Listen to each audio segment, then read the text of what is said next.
ప్రస్తుత ఎన్డీఏలో ప్రధానమంత్రి నరేంద్ర మోదీ తర్వాత రెండో స్థానం ఎవరిది? చంద్రబాబు నాయుడు ఆంధ్రప్రదేశ్ ముఖ్యమంత్రిగా, లేక కేంద్ర హోంమంత్రి అమిత్ షాదా అని చెప్పి రాజ్దీప్ సర్దేశాయ్ ప్రముఖ మీడియా పర్సనాలిటీ ఆయన ఒక చర్చ చేశారు. చేయొచ్చు ఎవరు ఏదైనా, కానీ అసలు ఈ పోలికే ఏంటి? అమిత్ షా, చంద్రబాబు నాయుడు వాళ్ళ నేపథ్యాలు, వాళ్ళ రాజకీయాలు, వాళ్ళ స్థానాలు ఇవన్నీ పూర్తి భిన్నం కదా. అంటే రాజ్దీప్ సర్దేశాయ్ వీళ్ళు 80వ దశకం నాటి నుంచి ఉన్న పాత్రికేయులుగా చంద్రబాబు నాయుడు పట్ల వాళ్ళ అంచనాలు, వాళ్ళ ఆలోచనలు వేరుగా ఉండొచ్చు. ఇప్పుడు 16 స్థానాలతో తెలుగుదేశం ఇచ్చే మద్దతు మోదీ కీలకం కాబట్టి ఆయన ప్రాధాన్యత పెరిగింది, ఆయన మాట చెల్లుతుంది. ఇవన్నీ రాజ్దీప్ సర్దేశాయ్ చెప్తారు. ఇందులో ఏమీ వేరే రెండో అభిప్రాయం కూడా లేదు. అయితే దీని ఆధారంగా చేస్తున్న వ్యాఖ్యానాలు, సూత్రీకరణలే ఆశ్చర్యంగా ఉన్నాయి.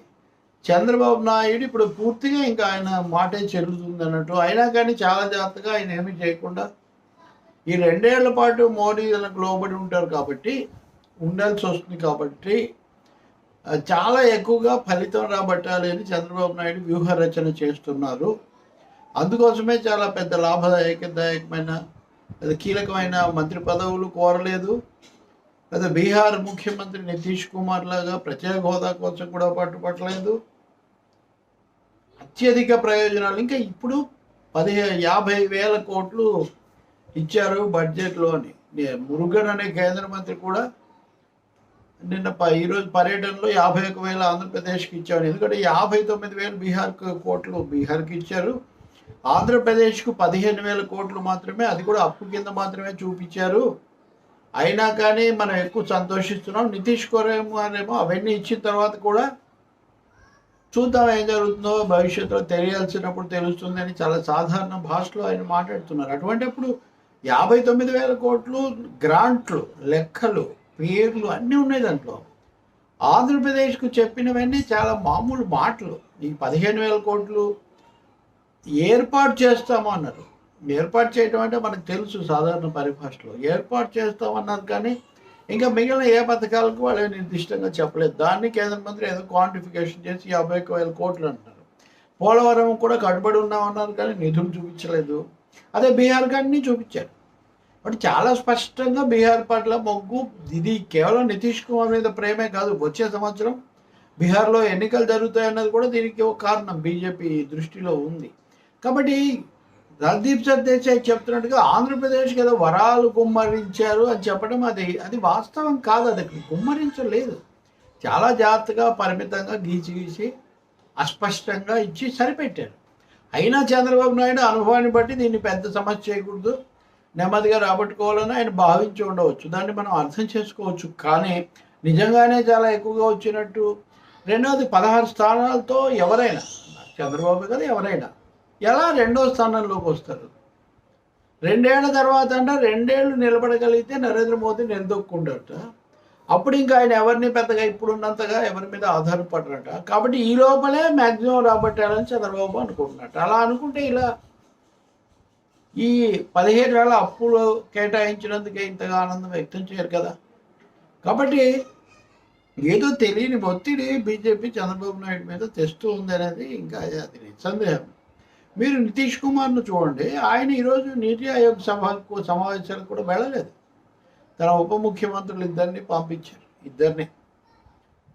కాబట్టి ఇక్కడ ఎక్కువగా వచ్చింది బీహార్కు, ఎక్కువ ఒత్తిడి చేస్తుంది, కొంచెం బెంకం చూపిస్తుంది నితీష్ కుమారు.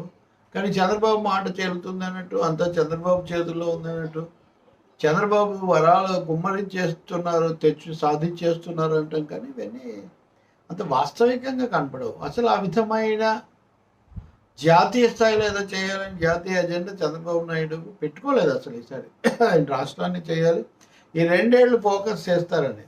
ఇంకోటి 2 ఏళ్ళని రాజ్దీప్ ఇంకో విషయం దాటేశారు. 2 ఏళ్ళు గట్టిగా ఉంటే శాసనసభలో ఎన్నికలు గెలిస్తే 2 ఏళ్ల తర్వాత మధ్యంతర ఎన్నికలు కూడా వెళ్ళవచ్చు, ఎవరి మీద ఆధారపడకుండా ఉండడానికి మోదీ అనే అభిప్రాయం సంఘ పరివారంలో కూడా ఉంది. దానికోసం ఏదో ఒక ఉద్వేగ సమస్యను కూడా తీసుకొని వస్తారు అని. కాబట్టి చంద్రబాబు నాయుడు అనుభవము దాన్ని అభినందించడంలోనూ ప్రశంసించడంలో రాజ్దీప్ సర్దేశాయి ఆ పని చేయడంలో ఏమీ అభ్యంతరం లేదు. కానీ దాని ఆధారంగా చేసే పెద్ద పెద్ద అంచనాలు వేసి ఆయన తలుచుకుంటే అన్నీ ఇప్పుడు అయిపోతాయి, ఈ 2 ఏళ్లలో ఏదో చాలా ఒరగబెడుతుంది కేంద్రం, అది మొదట్లోనే ఆదిలోనే హంసపాదులకు ఇప్పుడే చేయకుండా అప్పులకు పరిమితం చేసిన మోదీ ప్రభుత్వం భవిష్యత్తులో ఏదో ఒరగబెడుతుంది అనుకోవడం చాలా కష్టం. దానికోసం చాలా కృషి చేయాలి, చాలా ఒత్తిడి పెట్టాలి.